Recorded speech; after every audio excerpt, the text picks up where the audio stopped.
Alright, and we are back. だってさ、大人気ね、エミヤくん。Tosaka smiles gently, and Ilya glares at her with vexation. So whose house is Ilya going to?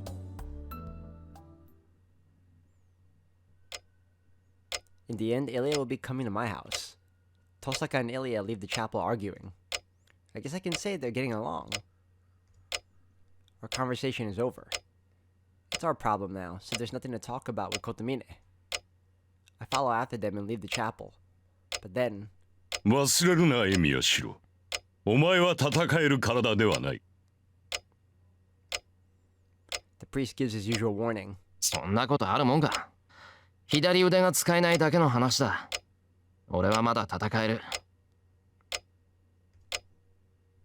そうか。ところで麻藤さくらの体調はどうだ？さくらの体調？ That's a bit unexpected. I thought he was going to make more sarcastic remarks, so why is he suddenly concerned about how Sakura's doing? どんな風の吹き回しだよ。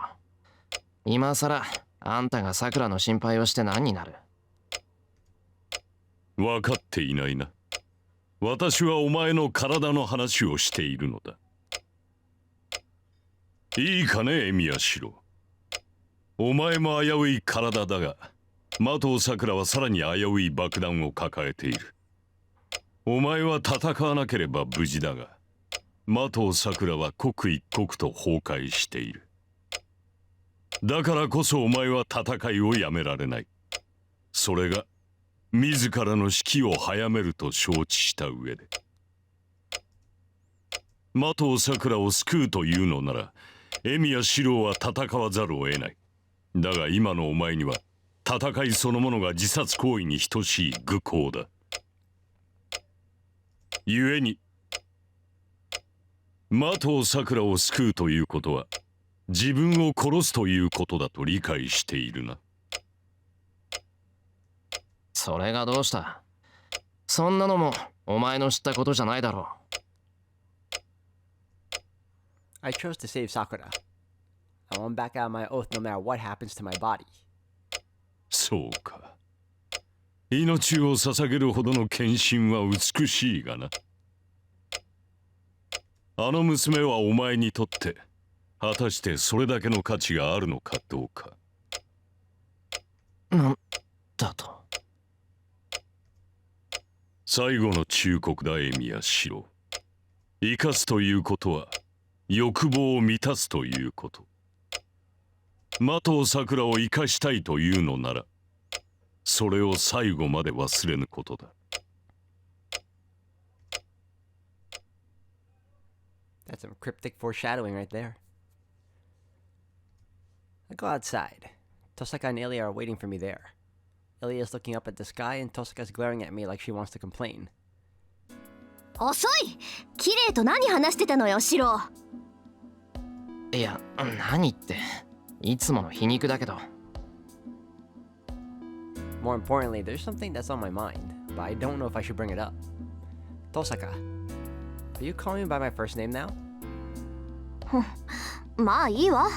時間もないし、回りくどいことはやめにしてあげる。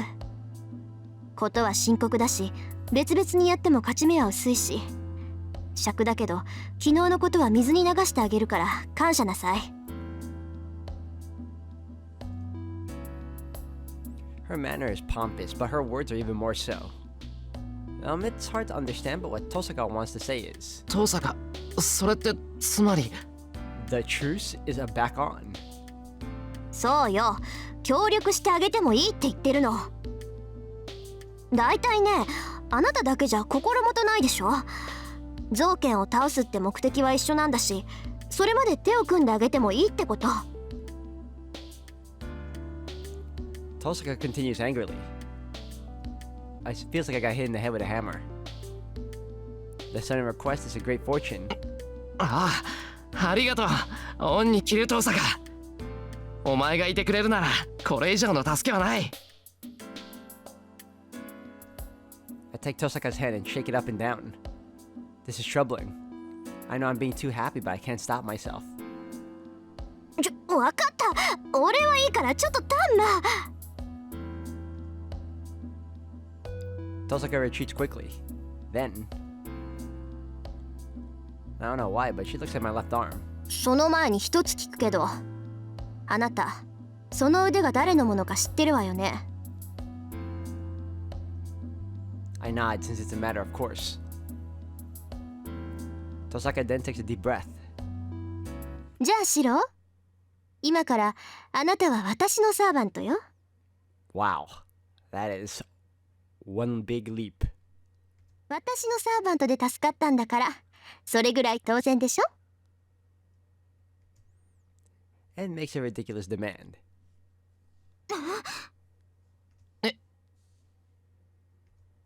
I'm really lost. I try to figure out what Tosaka means. 何言ってるのよあなた。そんなことで所有権を言い出すなんてバカバカしいにも程があるわ。 Yes, Ilya can be reasonable after all. だいたいリンの言い分は的を外れてるわ。そもそもシロは私のなんだから、リンにあげられるわけないじゃない。 Yet another one that made a huge leap. I see. So she's missing the point too. あんたこそ体言吐くじゃない。まさか一度見逃してあげたからシロは自分のものだなんて思ってたの？それだったら私も同じよ。学校でばったり会った時なんて本当に頭にきて、どうしてやろうかって暴れる寸前だったんだから。そんなのリンが大人げないだけよ。私は毎日見逃してあげてたんだから、シロの命は私のに決まってるわ。生かすのも殺すのも私なんだから、関係ないリンは引っ込んでて。関係ないですって。甘く見ないでよね。関係なくてここまで関われるかっていうの。アーチャーのやつが頼むって言ったんだから、責任持って生き残らせるわよ。 I can almost hear their teeth grinding as they glower at each other. I wait for it to end. Well, it's gonna be troublesome no matter who wins. で、結局どっちなの？ Oh no. This ultimatum will never end well for him. It seems they've realized that fighting solves nothing, so they've chosen me to make the final decision. どっちかって、何が？だからどっちのサーバントかっていうことよ。シロの答えをまだ聞いてなかったし、ここではっきりさせた方がいいでしょ。そうね。シロが嫌がってるのに気がついてないし、リンにははっきり言わないとダメみたい。ほら、言ってあげてシロ。シロは私のものでいいんだよね。I don't need to think about it. The one who has the right to order me around is. There's no third option? It's one or the other? Oh, that's hurtful. Now we're going to Ilya. イリアかな。I say the name that popped into my head. シロったら過保物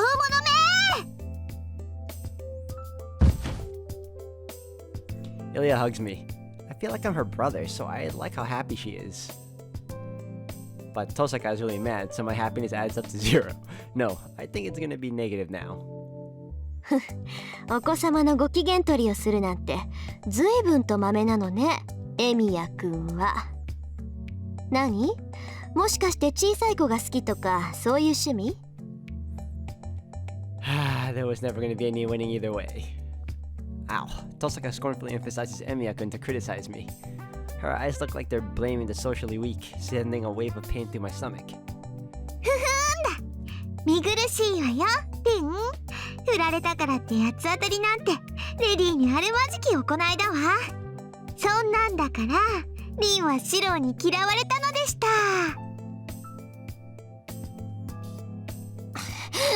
バカ言わないでよね、このマセガキ。私は世間一般の常識を口にしただけだし、第一誰が誰に振られたっていうのよ。 Tosaka roars. Ilya laughs and keeps hugging me. ほら、リンって怖いでしょ、シロ。けど安心して、リンが何かしてきたらこれからは私が守ってあげるから。 Ilya makes a big smile and embraces me. I'm glad. I'm twice as glad as before, but please do something about that cold stare first that doesn't let me excuse myself. なんだよ。なんか文句があるなら言えよ。別にエミヤくんがどんな趣味してようと私には関係ないもの。文句はあるけど口にしないわ。それよりなんでよ。 She asks me directly, but いや、なんでって、なんでだろ I made my choice without thinking, so I actually don't know why I chose Ilya. 呆れた。何？本当にそっちの趣味なの？あなた。う。わけあるか、バカ者は。さっきのはなんとなくそう思ったから口にしただけというか、俺はイリアの保護者になったんだから、イリアを取るのは当然だ。文句あるか。Man, I'm being illogical.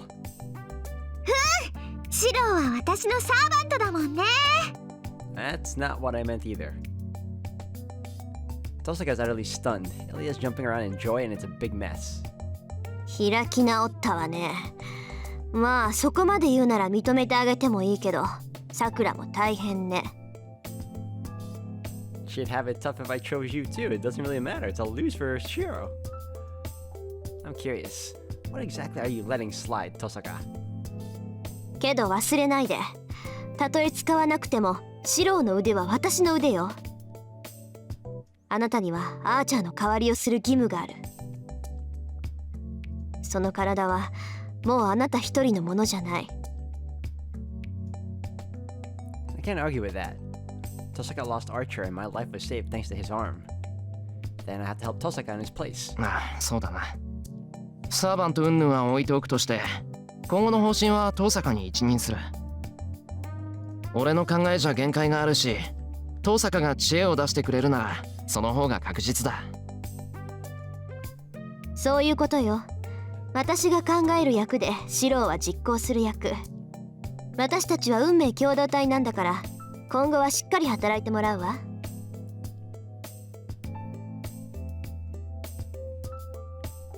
That's right. Regardless of how it happened, my left arm has been replaced by Archer's. But Archer disappeared without completing his contract with Tosaka.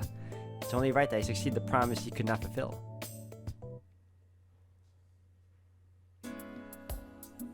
じゃあ一旦ここでお別れね。家に戻って荷物を持ってくるから、シロウは先に行ってて。荷物を持ってくるって、もしかして遠坂うちに来る気か。当たり前でしょ。これから共同戦線を張るんだから一緒にいなくてどうするのよ。うちはイリアが嫌がるし、そっちにはさくらもいるし、どう考えても本拠地はあなたの家でしょ。そっか。言われてみればそうだよな。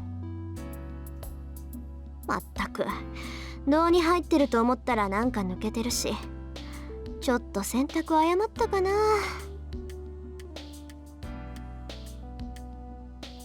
Tosaka sighs and starts walking the opposite direction. イリア、うちはこっちだぞ。なんだって遠坂についていくんだ。ちょっとね。リンが手を貸してほしいって言うから助けてあげるの。終わったらすぐ行くから、シロウは先に帰っていて。 Ilya's gonna help Tosaka. 遠坂、本当か？本当よ。ことがことだからこっちも秘密兵器の一つや二つは必要でしょ。私だけじゃ開かない蓋もアインツベルンの魔術師となら開くかもしれない。けどできれば見つけたくない。遠坂の遺産、ヒシュアの置き土産が想像通りのものなら私だけじゃどうにもならないから。じゃあ私も行くね。騎士の遺産になんて興味はないけど、ゼルシュバインオーグの使ってた宝箱は綺麗そうだし。Elia's skirt flutters as she runs off. 騎手はゼルシュバインオーグ I tilt my head in wonder. I've never heard those names before. Are they famous among legitimate magi?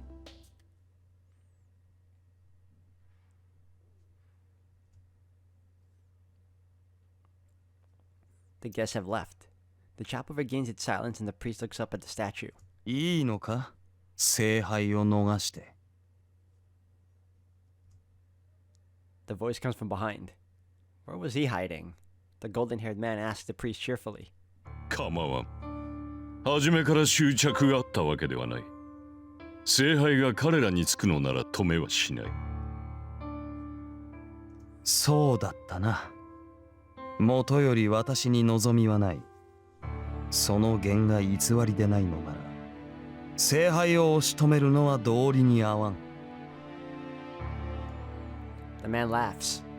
The priest's words, as if to make fun of the fact that he has no wish. He does indeed speak the truth. It is just that the golden-haired man cannot comprehend the fact, but the priest has no wish. Kotomine Kire does not need the power of the Holy Grail. All he has is a thorough inquiry. The Holy Grail merely answers one's wish. It is a machine to create the desired outcome for one's own question. Is there a meaning in obtaining the answer that one wishes for? ことみね、重ねて問うが、本当に聖杯に興味はないと？願望期に用はない。それはお前とて同じだろう、ギルガメッシュ。お前の目的も私の目的も、その実自らの願いではない。単にそうした方が楽しいからという快楽追求でしかない。そのようなものは食事と同じだ。願いとは自身を叶えるもの。だが自ら願いを叶えては人間は救われん。The priest keeps staring up at the statue, and beyond it, to 10 years in the past when he still had a wish. The man is a child his father was gifted within a pilgrimage in 1967. The name Kire is supposedly a word of prayer. The father named his son in the hope he would be pure and beautiful. The boy grew up according to his expectations. Even as a young child, he had morals and a good sense, showing such great insight that people thought he was precocious. The father was delighted to be blessed with a great successor, and the son knew of his father's delight. It is a great pleasure for a parent to know his child is gifted. That must have been why the man considered him valuable. Understanding this, the boy grew just as his father expected. There was no doubt. His inability to love his father was unrelated to meeting the man's expectations. The boy named Kire grew up healthy. Or as healthy as any character could be. But there was one point. He could not understand the beauty of which his father spoke.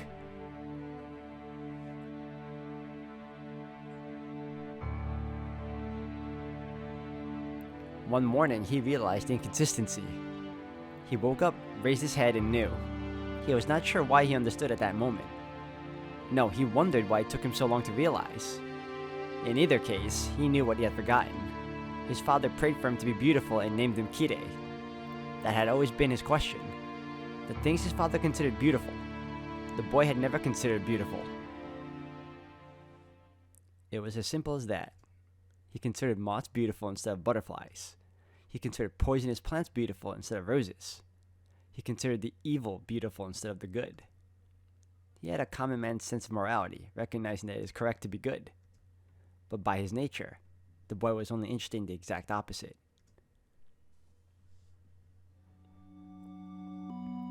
Nobody can understand the agony he felt. Even Kotomine himself was never certain whether it was agony or not. But he worked hard. He tried to be pure and beautiful and pursued something he did not have from the start. Shaving away the skin, ripping off the flesh, and dislocating the bones. He even tried looking within his body for what he could not find in his mind. His father spent over 10 years on his pilgrimage wearing thorn shoes. The distance he walked could stretch to the moon. It was not for the physical pain. For missionaries, the mental pain is far more significant. The boy abstained from eating during their pious act. If he was a sinner by nature, then according to the morals he believed in, he needed to punish himself to maintain balance in the world. 10 years passed. Unable to reach the epiphany he sought, he arrived at a single conclusion in its place. It was simple. In short, he did not have the sense to feel normal happiness.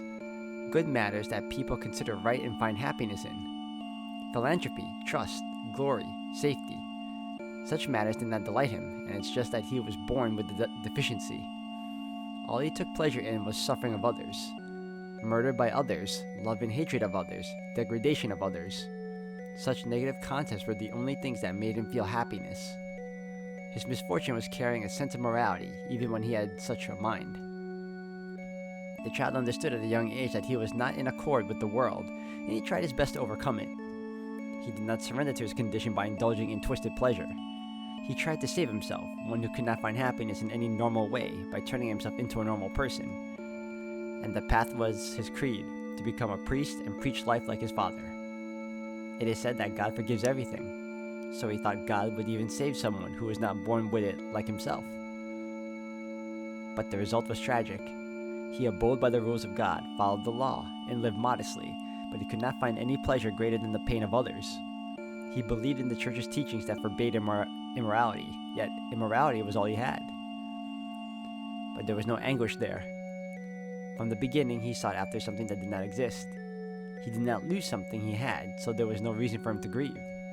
The only thing that concerned the priest as he matured was the question, why? Yes, at the very crossroads of his life, the pleasure of committing crimes. One could understand if he reveled in his own corruption, satisfying his urges by committing crimes himself. Wealth gained from evil deeds. It would make sense if he entrapped others out of greed and obtained wealth. But what was wrong with him to not even have the option of turning from good to evil? Who could possibly be born a defective being and end his life still detached from the world? Did they not come into the world with the premise that they harmed the world? Call of good sense, acknowledgement of morals, trial of justice. Every one of these conclude that evil should not exist. But what about it?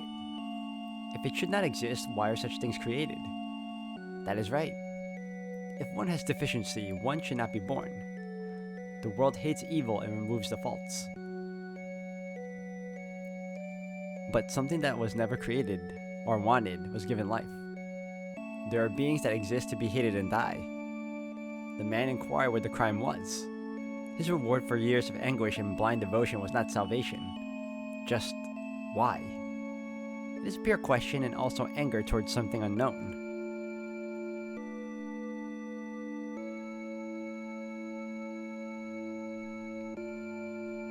では、なぜマスターになどなった？望みがないのであらば、聖杯などいらぬだろうに。The inquiring words bring him back to the present. The priest, Kotomine Akira, nods in self-derision. 聖杯はいらなかった。ただその中身に関心があっただけだ。10年前聖杯を求めたのも、それがあろうとしたからだ。聖杯が何であれ、生まれ出ようとする者を祝福する。それが私の仕事だからな。それは生まれてくる者に微塵の関心も持たなくともか？無論だ。前回の聖杯戦争でさえ、私は聖杯にもその中身にも関心はなかった。あの時にあったものは、私と正反対の男に対する不快感だけだった。But the priest ponders. He can only find pleasure in others' suffering, but he is interested in the end of this Holy Grail war. Zokin's actions behind the scenes. Another Holy Grail that is about to be born. Someone called all evils of this world was brought into existence by the people, but not wanted by the people. If you would conceive such a thing, maybe that is... 善悪の所在。殻に詰め込まれながら帰ることのなかったもの。The Holy Grail cannot give answers. The wish-granting machine fulfills its owner's desire. So no revelation can be obtained even if one even if someone with a wish obtains it. But 答えを出すのではなく、答えを出せるものを聖杯から生み落とすとしたらどうなる？何？ the man narrows his eyes. The priest is smiling in front of the statue. ことみね。 That smile is that of a dying woman. Yet, that expression is worn by a man with no interest or desire. 答えは近い。仮にこの疑問が神を冒涜するというのなら、 His eyes aren't showing joy. The priest, like an angel that fell to the ground. 神前においてこの前例をかけ、我が主さえ問い殺そう。 Looks up at the distant sky with cursing eyes.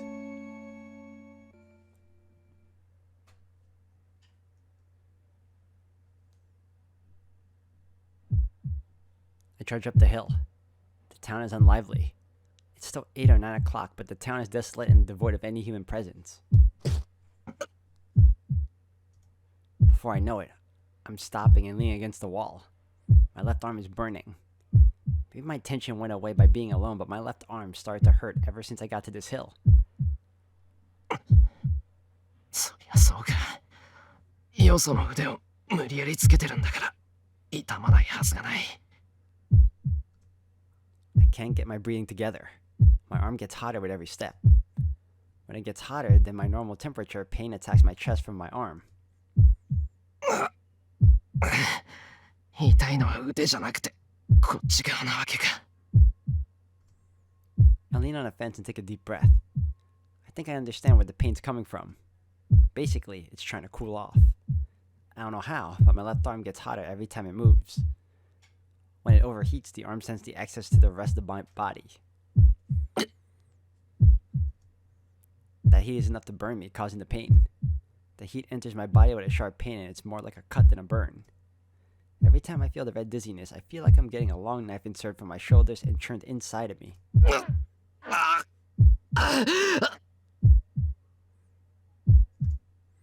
It's not something I can bear many times. I've had my stomach torn by Berserker and my ribs crushed by Rider.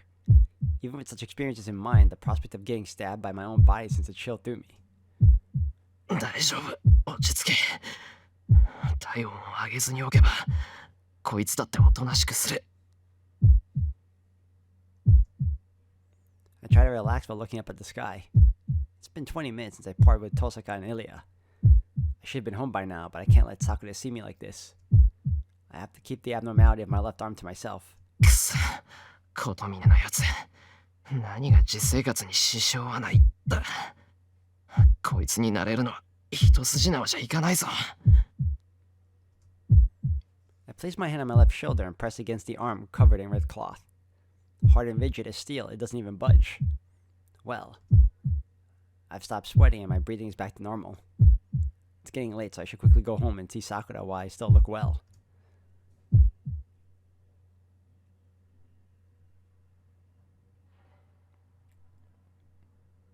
ただいま。After taking a deep breath, I holler out and enter my house. おかえりなさい先輩。 Maybe Sakura's been waiting all this time because she's already at the entrance. なんだよ、元気ないな。出迎えてくれたのは嬉しいけど、そんな顔じゃ素直に喜べないぞ。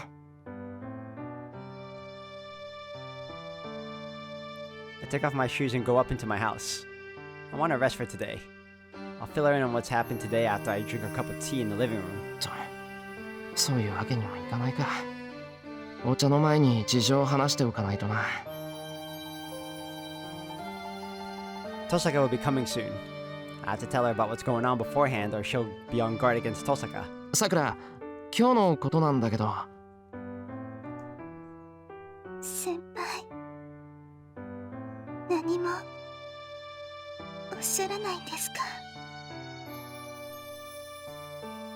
Then, Sakura says something with difficulty. 何もって何が？ She keeps silent. She's looking at my left arm. まあ、これのことか。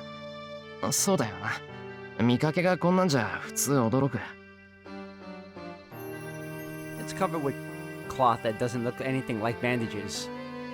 Even if she doesn't know what went on, she would assume something happened to my arm.